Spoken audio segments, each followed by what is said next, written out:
4వ స్థలం. యేసుక్రీస్తు శిలువ భారం మోయలేక మొదటిసారి శిలువ క్రింద పడుట. యేసుక్రీస్తువా, మిమ్ము ఆరాధించి మీకు స్తోత్రము చేయుచున్నాము.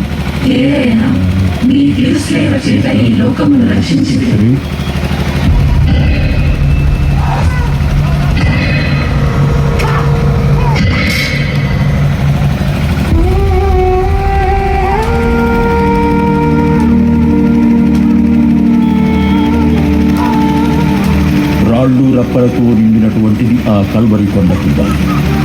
మరోపక్క శిలువ బరువు ఇంత అంతా కాగాలి. పొందిన దెబ్బల వలన దేహమంతా గాయాలి. రక్తం నశించిపోవడం వల్ల శరీరమంతా అలసి సొలసి క్షీణించిపోయింది. సైనికులు క్రూరంగా తొందర చేస్తున్నారు. ముందుకు అడుగు వేయలేక ప్రభువు ఆ శిలువ క్రిందే పడిపోయారు. యూదులు, చూసే ప్రజలందరూ ఈయనే దేవుని కుమారుడు అని హేళన చేస్తున్నారు. ఆయన మాత్రం నోరు విప్పడం లేదు. నిశ్శబ్దంగా ఇవన్నీ వింటూ ఉన్నారు.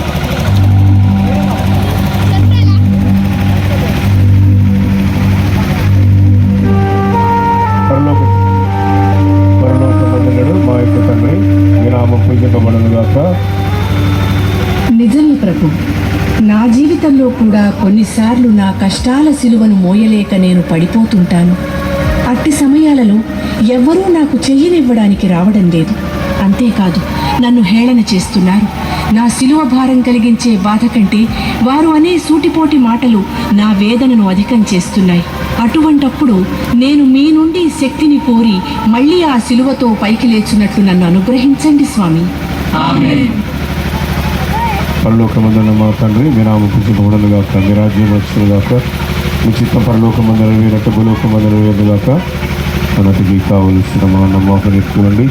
మా యొక్క అప్పుడున్న వారిని వెంబడించినట్లు మా అప్పుల మీద మన్నించండి. మమ్మ శోధన ఎందు ప్రవేశపడవక కీళ్ళ నుండి మమ్మ రక్షించండి.